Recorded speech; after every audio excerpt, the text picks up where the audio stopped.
it's important we do this because there's so much talk. Yes. On and for me, I got excited because if Haas is nominating someone to the high office of football, yes, that is a statement on its own. Yes. So yes, we will talk about the policies. We talk about where we want to get to and how Amanda Clinton wants to be the first female president of the Ghana Football. That's huge. But I want to be the best president of the Ghana Football Association. I don't necessarily want to be the first female. I want to implement policies that will draw millions and millions of dollars, corporate sponsorship-wise, into the organization. And I want to do such a good job that other African countries will have to come and look at how we could turn this around in such a short space of time. That is actually my my ultimate goal, not the fact that because I'm female. Okay, I don't want to sound sexist. You're not. I just have the heart of a man and the body of a woman, so I think that's what's propelling me more. So you're not distracted by the comment from the board member Nyahota Maklo? Right now, I'm more focused on the fact that I have fulfilled all requirements, because as a journalist, I'm sure you went online to see what one would have to download in terms of the application form, as well as the endorsements, like what is required for each endorsement. So if I've crossed my eyes and I'm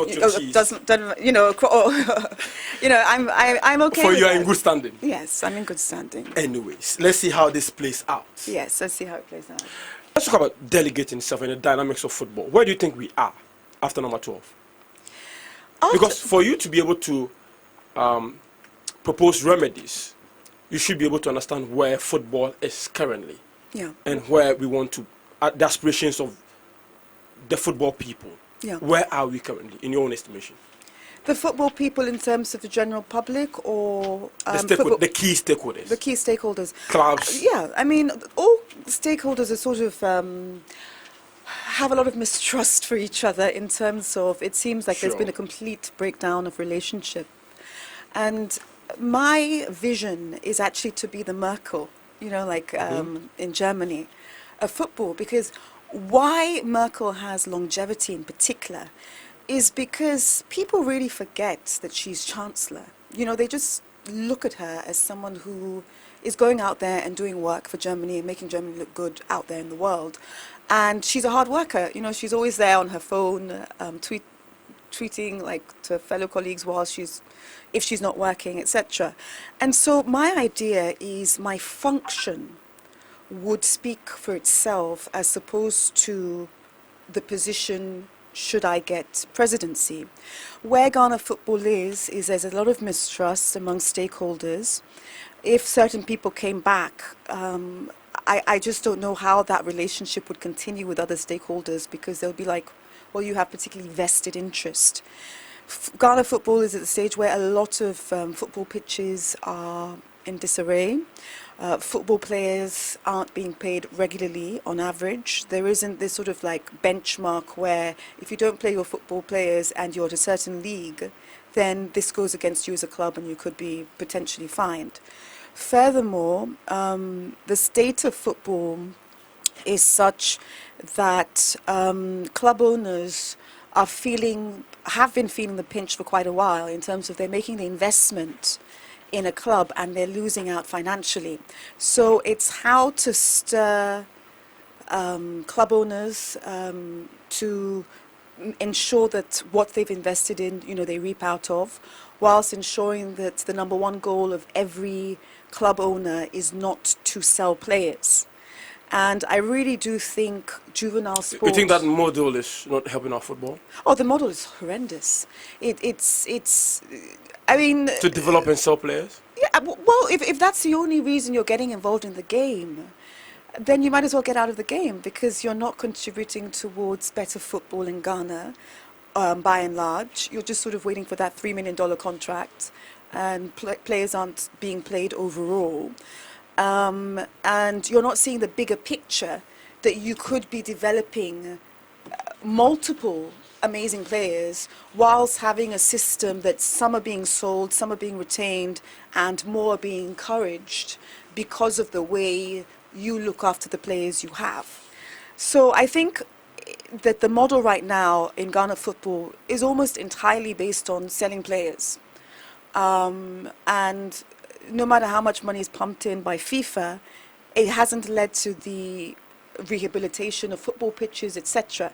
And so, people might be distracted by the fact that I'm a woman, but at the end of the day, I think A women... woman and beautiful. Well, thank you. Women in particular make very good administrators because they have a sense of duty, more of a sense of, this would be very embarrassing if I was, caught with my hand in the jar, per se. And I just think women work hard in terms of, if you put 10 documents in front of a woman to read, they'll read it, they'll assimilate it, they'll dissect it, and they roll out a plan whilst liaising with people. So this idea that people want to be president of the Ghana Football Association, and yet until this week, God willing, we'll be hearing more from them.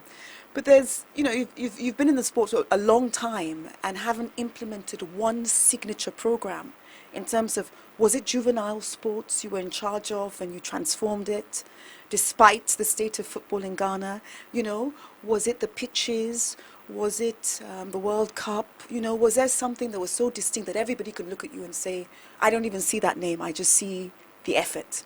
And so if you have people who've been there for like 12, 13 years and they haven't got one signature thing... So you're talking about track record? Track record. And then you're looking at the new kid on the block in terms of myself, Amponsa, etc. And you're saying, oh, but how long have you been in football? Well, how long have others been in football and what has been done? So I'm not completely criticizing, but I also subscribe to the idea that show us what you've done if you've been in football for so long.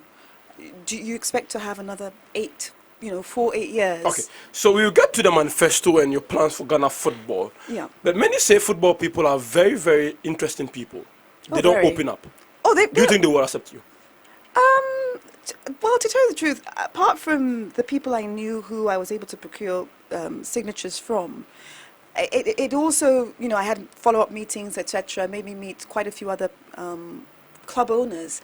And I would honestly say football people are the most open people I have ever met. Like, you get a room full of lawyers and you propose something or you try and bring up an idea and everybody's sort of like closed. Whereas football people are always exploring ideas. They'll always show up for a meeting and they're very open to possibilities. And so no, I wouldn't say that the football community would be closed off, but I would say that should I be given the opportunity to be president of the Ghana Football Association, I would within the first month do very significant things, including raise a lot of money, etc., and pour that back into the football fraternity for the base to use and for them to see it really isn't about is she a woman or not. It's about she's delivering far more than a lot of people who have been there in a shorter time. And that would be my claim to fame, per se, to do the job. Talking about raising funds, how are you going to do that? Because funding is obviously one of the biggest problems of Ghana football. Yes, well, over the last few years, I think Ghana Football Association moved from 15 major sponsors to practically 1 or 2 in terms of what we're talking like big sponsors. And so every year there was a decline based on, in part, reputation. Because the thing about reputation is good reputation brings about better reputation, particularly for an organization. And I think that the complete rebranding of the Ghana Football Association, including who leads, is the first sign to corporate Ghana and anybody who wants to sponsor that things are ready to be completely overhauled. So when they see signs of that and signs of who is behind this, per se, new leadership, they will be more willing to engage in terms of talking about multi-million-dollar sponsorship packages, which is, I wouldn't accept anything less than a multi-million-dollar sponsorship package on behalf of GFA should I be elected. Because I really think the entire spotlight is on GFA right now, and with every negative outcome, you can sort of re-engineer it. And marketers and brand managers know that more than anything. So if the entire spotlight is on GFA right now and they have the right leadership to lead the effort, branding-wise, you could do a really good campaign that would attract a lot of people and therefore get a lot of funds for the GFA. What would be your answer if someone says that you should have gone for the only female sit on the ESCO or the Executive Council? Well, That you are not ready yet for the big office, for a lack of a better word. I think that I really love the fact that you're asking me questions that people want to know the answer to. First and foremost, I was actually offered that role quite a few times in terms of a lot of people approached me and said, oh, the GFA, the nominations, I think you should go for the female role.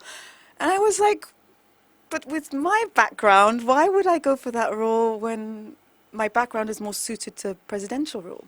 Do you see what I mean? So the irony of how this thing all got kick-started is that it's like people see your potential, then they'll put you 4 pegs lower. Do you see what I mean? So it's for you to say, well, actually, if you kind of look at this manifesto, if you kind of look at my background, if you kind of look at the fact that even in the first year of being at the Attorney General's department, I had like senior lawyers above me. I was sent to China for 6 weeks to represent Ghana in maritime boundaries and was practically the only person sent. That's how much confidence was given in my ability to not only negotiate, but to talk to an issue.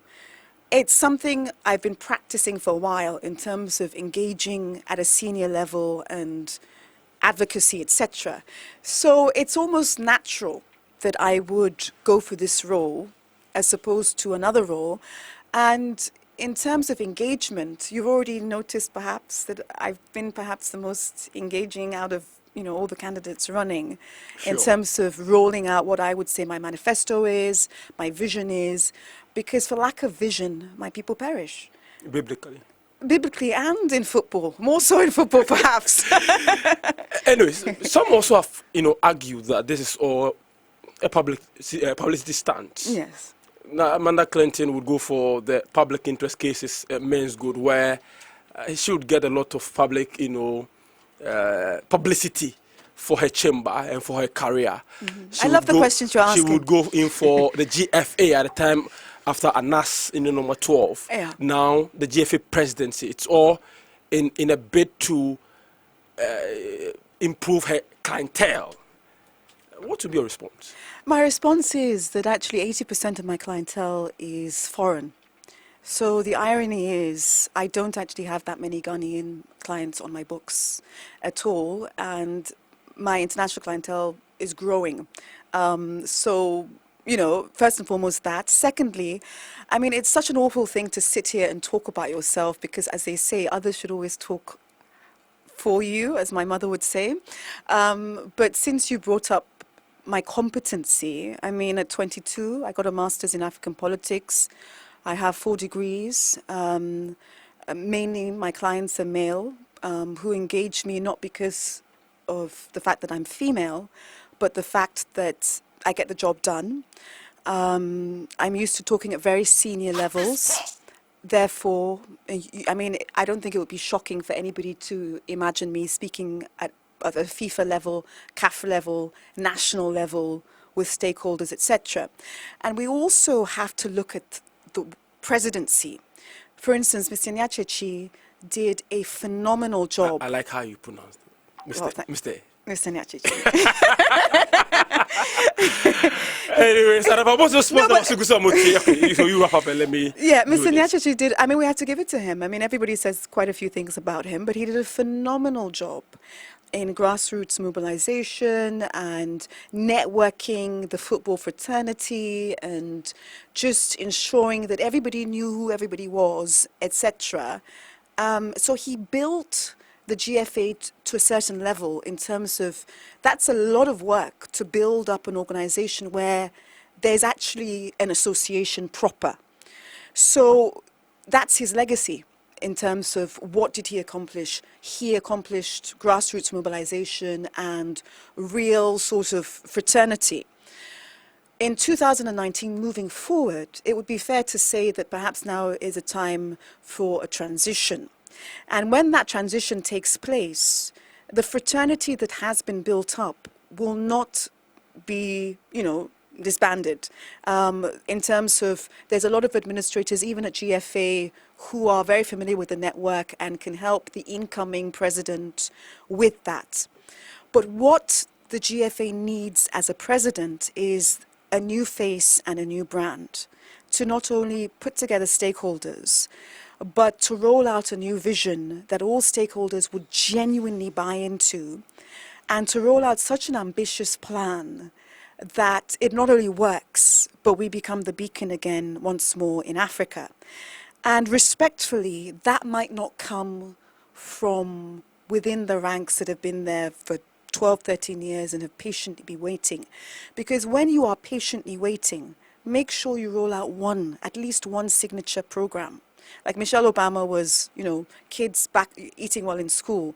Reagan's wife was say no to drugs. Just this one signature program that everybody would be like, oh, well, at least they did that. So I'm not trying to say anything negative per se about the past, but I really think oversight, where somebody comes in, looks at the whole thing, but isn't so incestuously involved with the organization that they are biased, and other stakeholders, be it from the government, FIFA, everybody else needs to buy in to this new product.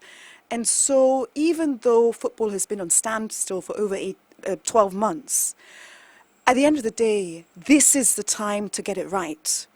But if you're saying that administrators have been sitting home for 12 months, if you've been saying the woman who sells water and popcorn has not been able to make her money at the football pitches because everything's on standstill and everybody's suffered in the football community for 12 months, let it be for a reason. Because of the type of administration that will come in that will revolutionize football on a local, national, African-wide and international stage. And I just really hope that people can feel how sincere I am about that. But I really do believe that I am the candidate to do that. And I would be like the Merkel of football in terms of just do the work. It's not just about position. All right. Nipa moten nkase ne di nkomo ye Amanda Ekoko Clinton. Our legal practitioner in private life. And he was here as the president of the Ghana Football Association. Your program GFA decides.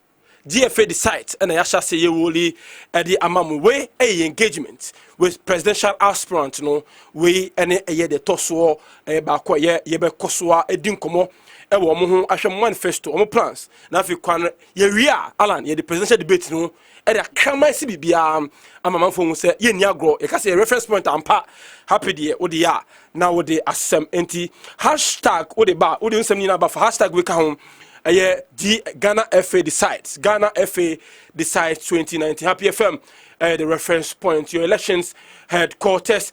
And Amanda Clinton, Nadine Komo, and Ujina, Sientu Aba, and Famano, Nombe, the president of the Ghana Football Association. Let's go on to your manifesto itself. Why is this important? Because this is, for me, an association election, just like the Ghana Bar Association or the Ghana Medical Association. Why do you think that you need a manifesto when your delegates are not even more than 130? Well, I mean, a person needs a manifesto because what is the vision? You say you want to be the president of the GFA. So what do you see as a vision? And my vision, if you look in my manifesto, is named Metamorphosis of Ghana Football Association, Excellence and Execution. Yes, because for those who don't know what a metamorphosis is, it's like moving from the state of a caterpillar to a full-blown butterfly that flies and, is free to fly and takes over, territories. And right now, respectfully, I would say that the GFA is a caterpillar stage because in one form or the other, we've had football going on for technically 100 years, more or less. Yeah, even though it wasn't association football, it was football. And so we should be the beacon of Africa when it comes to football. We are for democracy. But when it comes to football, where did we miss the path? That we're not the beacon of Africa and we are not spearheading this effort in terms of administration.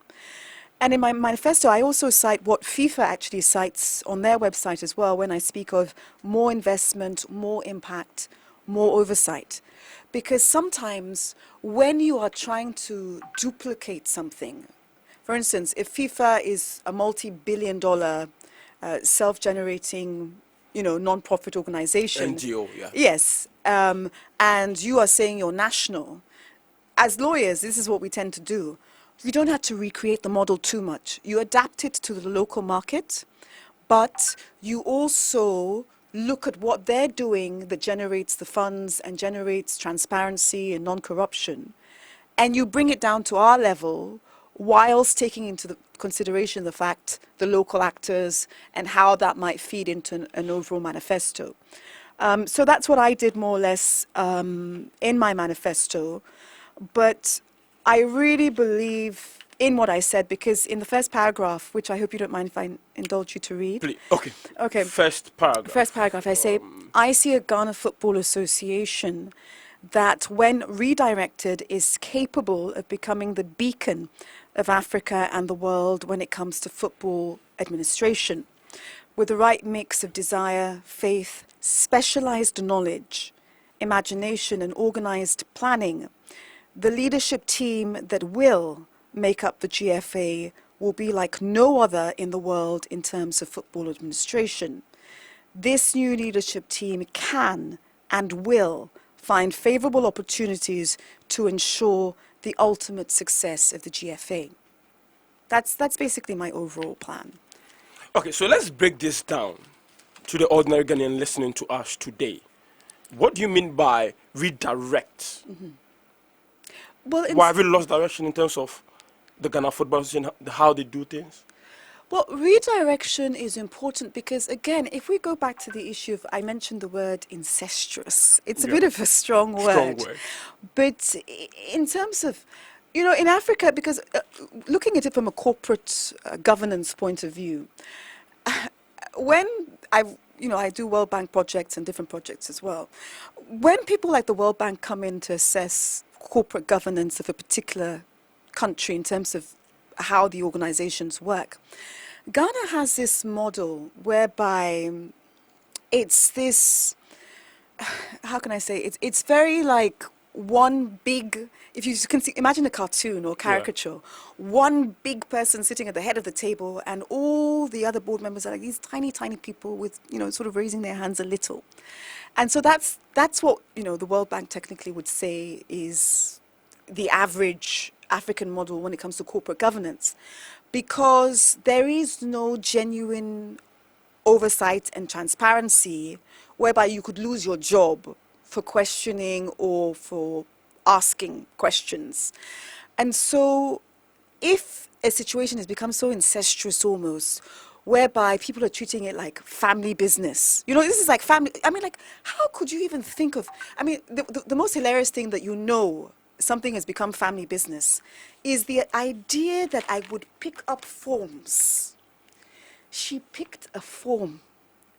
You know, I mean, it's the most ludicrous thing that anybody would be shocked that in a democratic system per se, you know, where delegates are deciding, anybody can't just pick up a form, fulfill the requirements, pay the fee, let the delegates decide. But it had become such a closed-knit community. It was like, we're family business. We didn't invite you. You're not family. A protectionist. It's almost protectionist. Yeah. And if, for instance, you know, the opportunity was given to someone like myself who has that sort of corporate governance experience, the proof is in the pudding. In terms of, if you can see that this is a corporate governance background that can raise funds, engage with stakeholders, people can feel like they can come to her, if it is a her who wins, to voice their opinion and not feel that they will be sidelined even before they walk into the door. That is what you need. You don't need big personalities. You don't need big men with 10, you know, before you've even got the position, you've got 10 bikes leading you to your presidential, and then you don't actually tell them anything in terms of what you're going to roll out as a plan. You know, this idea that you're going to come with a big entourage, big man, yes, yes, yes. You're going for an administrative position. Serve. And I discussed that in my manifesto. Servant leadership is adopted by multi-billion-dollar companies in the States, including UPS, whereby the whole purpose of a leader is to serve the organization and to change the culture of it so much through service that you can't help but affect the employees, the stakeholders, and everything else. Because what's going on with the GFA at the moment as well is, if you argue that it's not a structural thing, you can certainly argue it's a mindset thing. Sure. And a culture has got to be overhauled from the bottom upwards. And so you also do need professionals who perhaps understand that necessity. You talk about people being shocked that you pick form, and it's a sign of family business family mentality. business. Yeah. It's not because the FA as it stands is run by two separate functions, the administrative wing and the political wing. So for the political wing, that's the leadership overall, they need you to be one of them. But for the administrative wing, they need to be a professional, like for someone from the corporate world. Don't you think, and it goes back to my earlier question, that would have suited you more than to be an executive council member or a general secretary of the FA, which is a more administrative wing and suits you best from where you're coming from? To a certain extent, my background is more administrative in terms of just the work I've done, the degrees, etc.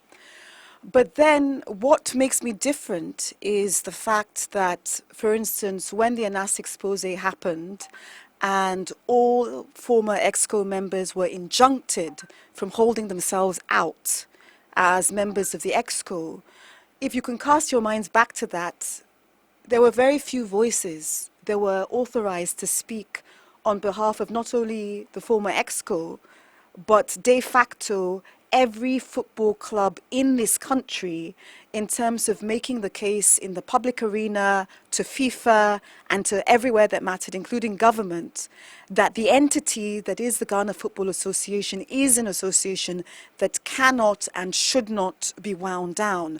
So the fact that we were even able to pick up forms at the GFA might have been in part due to some of the efforts that were made to stop the winding down of that company. So it also showed that from an administrative point of view, I could be a lawyer in terms of, making formal representations to government and to FIFA, but then having that extra edge to be the face of the movement that the GFA should remain, and to be the only voice practically authorized, unless Surrogate Law wanted to speak on it, which he didn't because he was in court dealing with the litigation.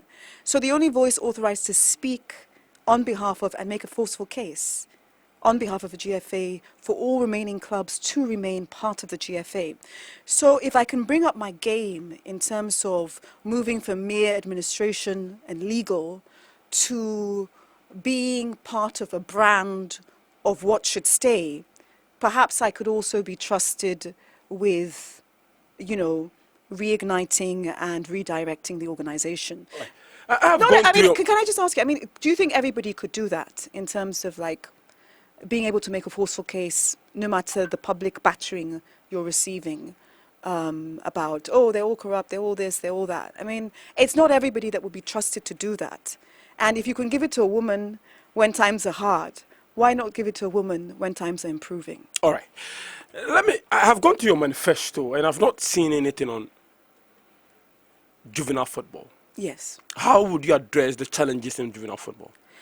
By making sure that every student, every student makes it their aim that it's attractive. Because how you get juveniles to be interested in football is almost like, have you seen the movie Inception? You plant an idea in their head that this could be a good career to go into, this is a lucrative career, this is the gladiators of our time. And one way of doing that is engaging more young people through school initiatives and, organizing events, pouring more money into, fundraising for more events, as well as improving the prize money. And the prize is, should you go through each stage of, like a football tournament. So the higher the prize, the more lucrative the venture, etc., more and more people will be doing this sort of word-of-mouth referral system that, you're half decent at football, why don't you try? And then people spot good talent and groom them. But the heart of juvenile football cannot be underestimated, because that is the training ground to spot potential talent. And if Ghanaian club owners are going to continuously sell their players, the only way to address that is to ensure there are even more good players, and we have a good base, so that even if some go, some stay. And it's also to ensure that we can afford to pay players who are exceptional very well, that they don't have to go and work for another national team, etc., because we can afford that $5,000 a month or $6,000 a month, whatever we need to secure them. Let's also talk about women's football. Yeah. Your take on women's football? Women's football is the next big thing. It's something FIFA is pouring a lot of money into, just to ensure that a lot more girls are interested in football, and therefore a lot more talent is developed.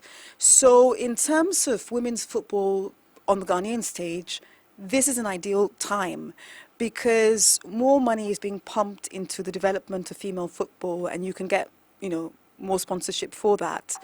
But it's also about encouraging girls that it's not just boys who play football, but this could be a way out for you whilst you get an education somewhere else. But this could also be a way out in terms of a scholarship and in terms of being world class.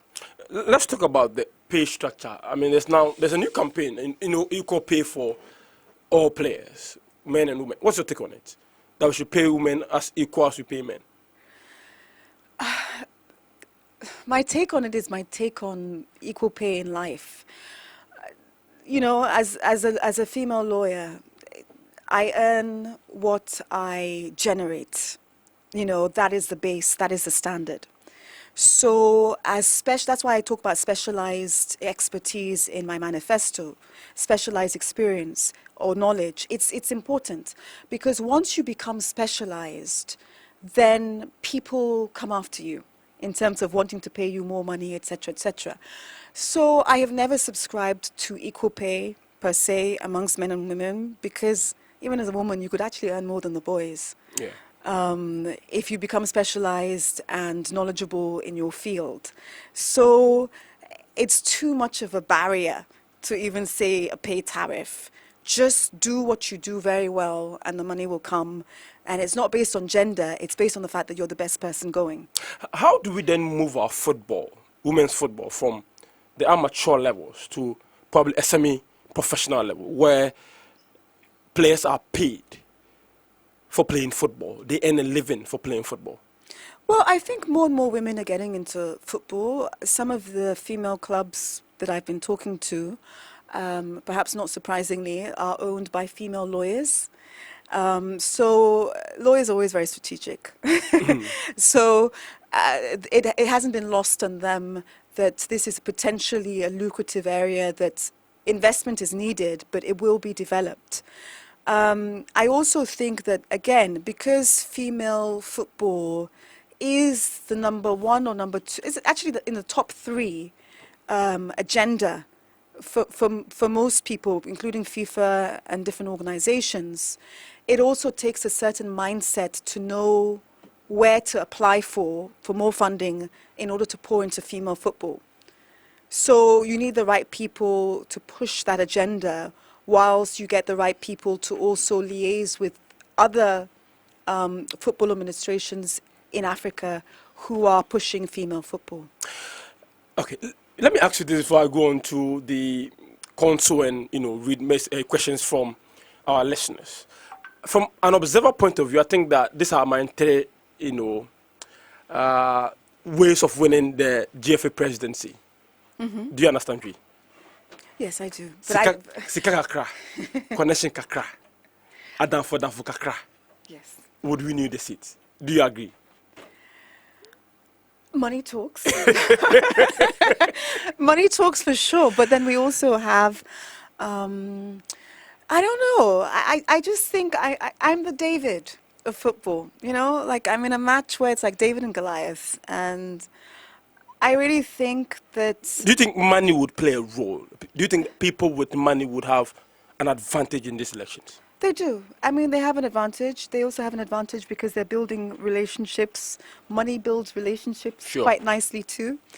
But I also think we underestimate the intelligence of the delegates in terms of if they what they want and who what they they want to vote for. and who they want to vote for, and perhaps, no offense, they too are quite tired of watching the same old guard. So when they get to the voting stage, you might see something quite different altogether, I think. And I really do think with every electorate, people underestimate who's voting.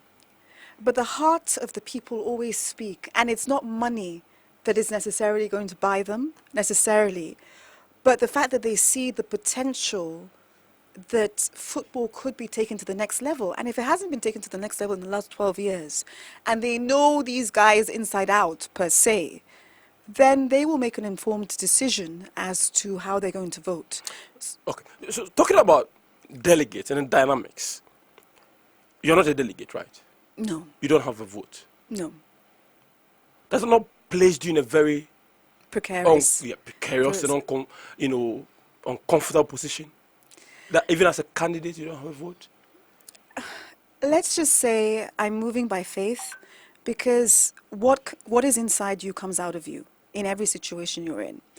And I really believe that this seat will be occupied by knowledge and not just given to someone who prefers the position as opposed to the mandate.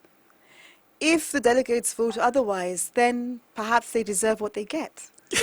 Do you see what I mean? I really believe that. If that is what you want, another 12 years of the same old thing. But at the end of the day, if people ever appreciated in this country that those who fulfill mandates are those who do the work and those who should go out and do the bidding. And we've seen enough big men, with big stomachs sitting at the top of the table going, yes, I'm president. And you have a big entourage and you look the part. But can you negotiate? Can you deal with different stakeholders? Some people running say they have a finance background, but are they good mediators? Do they owe a lot of people a lot of money and refuse to pay even if they have the money?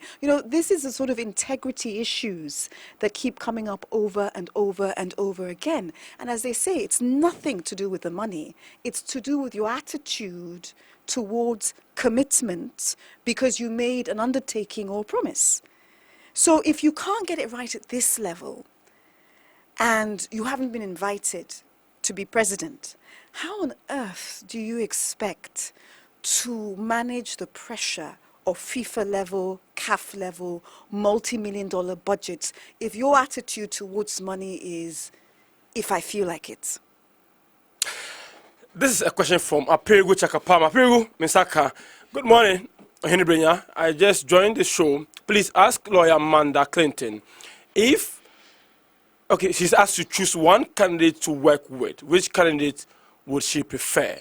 From Apirigu Chakapama, president, that has a position. # Ghana FA decides. There's another lawyer running. What's his name? Okay, let me get the full name for you. Ankoma. Ankama. Yeah. He's running, and I've been on a lot of shows with him. Viasat last night, I was on YFM on Sunday with him, and it's just so funny. Anytime we're on the show together. George Ankoma Mensah. Yeah, but I would be president and he would be vice president, preferably. I turn the FA into another law institution. No, but I mean, the irony in terms of being... Oh, you work better with lawyers? No, not at all. The irony of being on panels with him in particular is that our message was so similar that I couldn't... Oh, you guys are coming from the same place? Well, no, but in terms of transparency... Outsiders, No, it's not outsiders banding together. But knowing this idea that what you are there to do is serve. So you just quietly go to the position, you serve, you do your job, and it's not because you're going to be president, but it's because you have a mandate to fulfill. And I really think that because of how the presidency, I don't know. I don't know why people don't look at the servant leadership model. But servant leadership is so important because it changes the mindset and the culture of an organization. And perhaps GFA has done quite well in a lot of things, but the culture perhaps could be improved. Okay, a side button from La Paz. Oh, is that how FIFA can cheat? Okay, I mean, this is not for this one. Public consumption. Oh, no, it's for public consumption, though, but it's for our foreign segment. Messi himself knew he did not deserve to win this award. Okay, Mr. George Free all the way. Likewise, Nana Udu Safo. So, all right. Mr. Mufam questions number name bisa. And then Pahua, Aji, Alan, Aji, presidential debate. I don't know how crime home bisa sem. And Timofam ran there. Na yetim bisa ni nyina ha answer the questions be ba oka bisa ho na bisa nti we no fa mba ne pa ho ada ben nti mu famra ne yanken kan wo dwumadi so emfa emma mo. Okay, let me go to our Facebook live page and say okay, Otikweku Ediwe so about say she is good to be on the executive council but not president. Good news to you all. This is from Facebook live. Anyways, let me ask you your take on this. How clubs have complained in the past about deductions at the gates after a football game. Yeah. VAT alone takes 17.5%. How would you address this in terms of how much they get from the gates? I think, again, being able to work with stakeholders is important. If you want to reduce that 17.5%, there's a way. You know, you engage properly with government and let them know about the NGO status of the GFA, as well as the fact that we're moving football forward. But football is bleeding at certain points, including the fact that people stay home to watch football most of the time. They watch international football more. So how are we going to encourage more people to actually go to the stadiums? First and foremost, by lowering the amount, which we can do with the VAT exemption for starts. Second of all, by just lowering the fees altogether, because you get so much sponsorship, that more and more people go to the stadiums. Because right now, another thing that's killing Ghanaian football is the fact that people are supporting a lot of international teams. So how do we get the populace, particularly juveniles, to fall in love with juvenile football? To fall in love with football once more. These are the things you address, and then people feel as if they came back to football by themselves, but in reality it was strategically organized. Precious Samevo is asking, please ask, when is she coming to the BA, the home of football, as her opponents are doing? I'm getting the feeling Bonhoeffer will decide this year's election. When will you go to the BA? God willing, this week. I'm going to meet with the team afterwards, like after this show, and just to plan how we're going to, go to different regions, etc. But I mean, it's a top of my priority because engaging with people is incredibly important, especially people who matter in the decision-making process. Frimpong Odro Isaac Sodia, but Amanda, we support you to win the seat. Keep it up. Ghana need a new face like Amanda. All right. And also the about Jumedi and so no. Let's keep talking. Okay, first of all, okay, finally, before I even open the phone lines for people to ask you their questions, I'll open the phone lines for 5 minutes. Do you believe you're going to win? Yes. I think I have more chances of winning than Trump did in winning the White House. What? So that alone is a form of comfort. All right. Hagan Philip there by your Facebook Live. Is this not an attempt to gain popularity? Well, I think in a way I'm already popular, and I think the legal profession, we actually tend not to seek the spotlight too much. So no, as I said before, I mean, people really don't understand. If I tell you that 80% of my clients upwards are international clients, and like my cases aren't even in Ghana, for some of them. Even when I was engaged with GFA, I was engaged with them only on the basis that it was actually a Switzerland appeal in terms of writing the petition. Sure. So I was engaged as an international lawyer, so I just happened to be in Ghana, basically. Hagan Phillips from Phillips Enterprise, or say, when did she hatch plans to become the FA president? Well, again, I mean, I, you know, Is it something that you've dreamt about all your life? Is it something that you realize there's an opportunity for you to lead? Or no, because when? anytime there's responsibility, it's something that you actually want to stay away from because it's so much responsibility that only those who have a sincere heart towards it would think long and hard before they engage. But again, it's actually because a lot of people were approaching me about this female seat. And I found it very ironic because my career is based on representing men in litigation situations and in very difficult situations, in national campaigns, be it Men's Gold or GFA, etc., speaking on behalf of men. So I found it very ironic that they thought the best seat for me would be only to voice women's views. And women's views are great, particularly in football. But as the president, I could definitely spearhead that as well as, you know, bring it in terms of corporate governance. Edison Dre, or say, okay, she sounds very educated, but for me, she needs to study through the ranks. Please ask her if she is married. Okay, is she married? Okay. That you sound very educative, that he wish she would go to the ranks. Yes, but going through the ranks, because, you know, you guys, I mean, it's so awesome being in a room full of football guys who really love the sport. When you look at very senior level football administration, FIFA, Premier League, you know, there was this one position in particular that came up that they're still trying to fill out. The CEO for the Premier League. Yeah, the company. Yes. Yeah.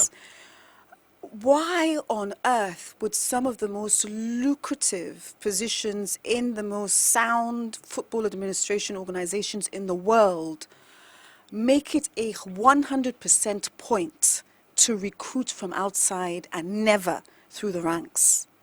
Because the person coming from outside has a very, very specific skill set.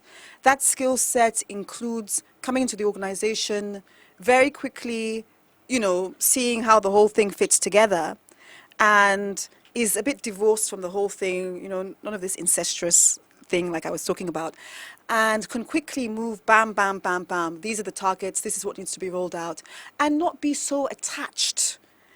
And then they pour themselves out like an offering, normally, and then they do a good job and they move on after 4 years, having been recruited to fulfill a particular mandate without being so intertwined.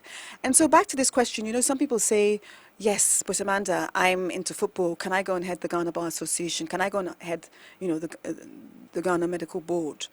These are different things because, you know, you need 8 years of medical school to cut into a human being, and you need a certain level of training in order to really advocate against your opponent as well as to talk to a judge. This is quite simply administration in its most basic form. The only thing that makes a difference with football is that football is very specialized. So you're dealing with a particular specialized group within administration.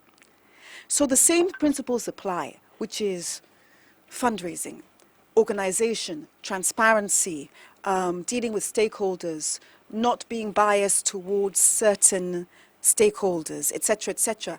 It's like the same thing, but it just happens to be that, you know, the nation is kind of in love with football. Yeah.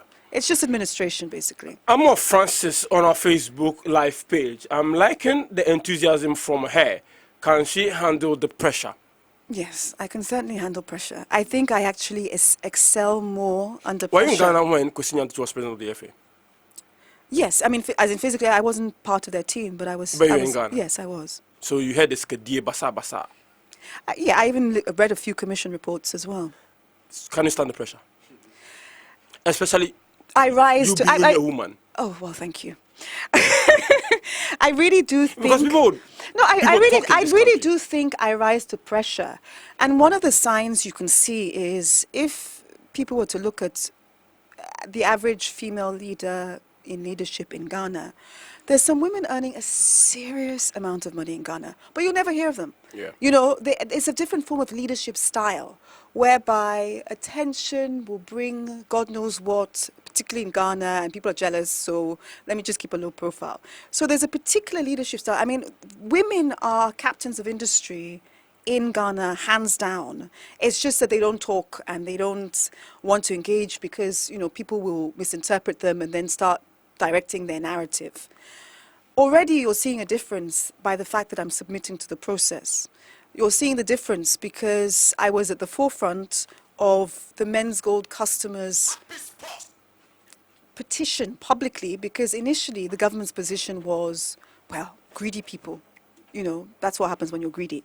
So I helped literally change a whole narrative in terms of these are a class of victims that we need to look at as victims. When it came to the GFA, predominantly male-dominated profession.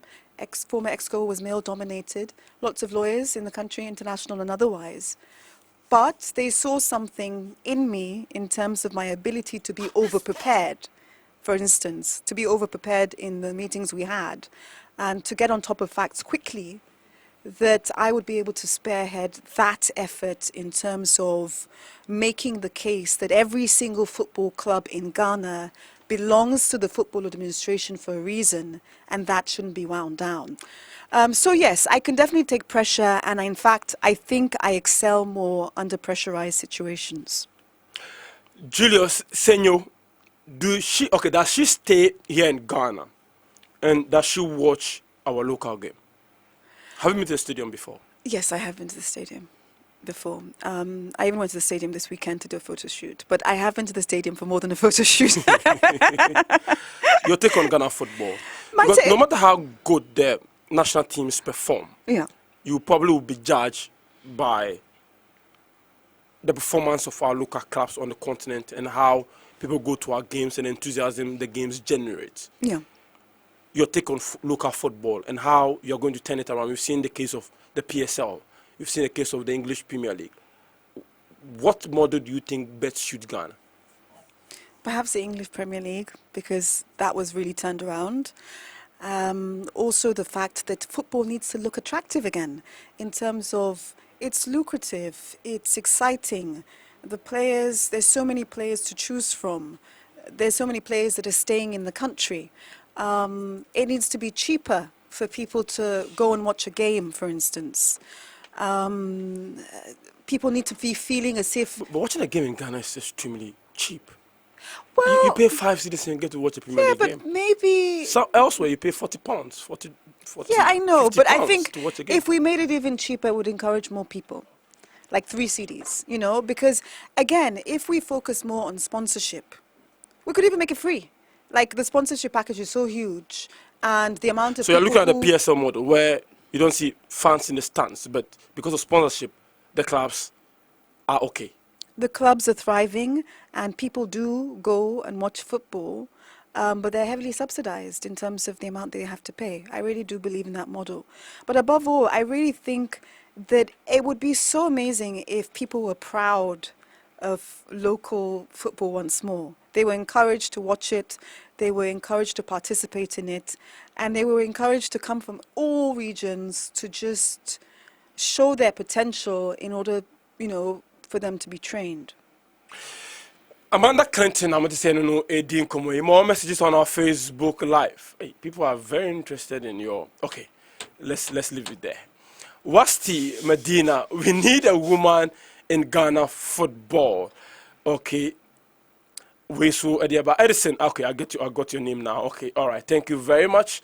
Said Antoban so share live for questions. Neighbor said Antoban say they are all deceivers. Nothing they can do. Okay.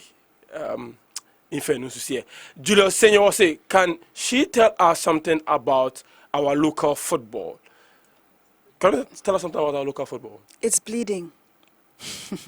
Our local football is bleeding in terms of the pitches aren't up to a standard. I mean, you expect people to play well, and then it's the majority of pitches aren't up to a certain standard, even if you've got different bursaries, like a FIFA bursary, etc., to pour into that.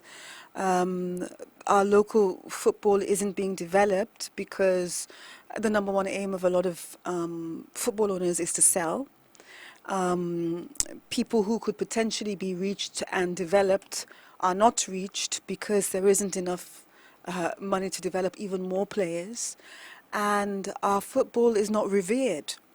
in terms of it's treated as if this is a highly specialized, highly focused, highly sought after profession that anybody can get the dream of their life by being part of.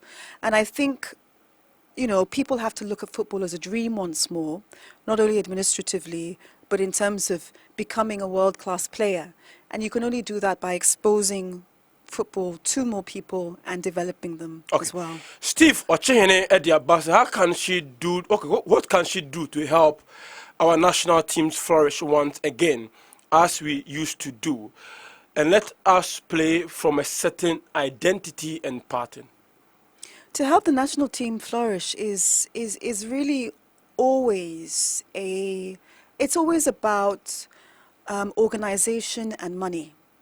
They're good players and they can be improved in terms of an even better coach sometimes, but it really is down to organization and money. So as the president of the GFA, your job is organization and money and making sure you overplan, etc. Like, for instance, when the first World Cup was won, and you know, I mean, when Ghana went to the World Cup for the first 2006. time, 2006. I mean, that was a highly successful operation in terms of the strategic leadership that was involved, the contracts that were won, and it was just like, even I think there was a multi-million-dollar sponsorship. Yeah. Why haven't, and no offense, it took outsiders. Actually, I don't want to drop names, but it took outsiders to win those sponsorship contracts on behalf of the GFA, and then they sort of went on to do what they do, which is business. So when the Ghanaian football, the GFA, has looked particularly good in terms of these multi-million-dollar sponsorship contracts, it is actually outsiders who secured that. So I could do the same as well if given the opportunity. Abraphobia. Brenya, in fact, Amanda is a brilliant woman, but as for the GFA president, she can't do it because of the pressure. Even for them, even some of the men are running away, getting to St. Philip Enterprise and Answer Gold Roofing. Okay, Abraphobia. What about next time? But people who face pressure because it is not inside them to do the mandate. But if, for instance, you have the skill set to multitask, to deal with different things, to deal with different interests, etc., and that is already built inside you, then you naturally deal with pressure. But if you've never dealt with it on that level, or organized something on a national scale, or been the face of something on a national scale, whilst liaising and working with people who do what they do, which is football administration as well, of course you're not going to be able to handle pressure. But handling pressure is something that is developed because the person has a skill set within them, which I do. All right. Edison Sadia Babio, I need to know the value she has for family and not what women can rule, but women being creation together. My reason for asking, Brenya, a cool down. Oh, okay, I get your. You see, people, especially for party politics, people can tell your values from your family settings. That's what he's talking about. Yeah. That's why he asked whether you are married. Right. Well, in terms of my family values in general, No, let's be specific. because, you know, I find it wonderful that not a single male candidate is going to be asked whether they're married or not, do they have 3 wives, and, you know, does that affect their ability, etc., etc. But I really want to share my family values because I do think it's important. This year it is important we would ask because there's one part of the requirement that states that you have to be of high moral integrity. High moral integrity. So we would ask. I mean, my moral integrity is so high that, let me ask if anybody can even bring something bad about me morally. I'm going to actually declare that on radio. That's a dare. That is how high my moral values are in terms of, like, I mean, it's not like you see me out there. No one can even, you know, associate me with something particularly negative. But in terms of family value, I really do believe in marriage. I believe in a nucleus family. I believe that people are strengthened by having that in life. And yeah, I mean, those are my family values. But whether to talk about my personal life is something that I would prefer not to at this moment. Mr. Wise, I think she's good in education and also could help the GFA executive not for aspiring for the GFA seat, because I think she should go for some training first. Whilst from Tema. Training where? How? Okay, let's also look at the fact that Nyachichi, I know you guys love the way I say it, right? Yeah, I love it. I so love it. Nyachichi. Nyantechi. Nyachichi. Nyantechi. Nyachichi. Let's have it. Nyachichi was 36 when he entered. Yeah, 36. Yes, say Kwesi. Yeah. Okay, That's fine. Kwesi was 36 when he entered football. I'm not going to say if it was younger than me, but perhaps it just might be. Women don't tell their age, so we are okay. Yes. Secondly, he came from a legal background predominantly. Thirdly, he was slightly different in terms of he'd organized grassroots football. But what made Kwesi effective in terms of getting on FIFA panels, CAF level, etc., was actually the fact that he had that sort of legal administrative background, which meant he could deal with the issues at hand and assimilate information quickly on an international level. On a national level, he could look at organizational structures, etc., and assimilate information. So this legal skill set is particularly important. But I would differ in terms of sometimes hindsight is a very good advantage. Teacher, yeah. It's a very good teacher. It's an advantage to have. He did the best he could at the time, and particularly, I said, hands down for mobilization and grassroots effort. It was a phenomenal effort on behalf of Kwesi. But moving football forward in Ghana is accepting that in 2019, 2020, what is needed now is not even just organizational management, because organizational management to a certain extent is there.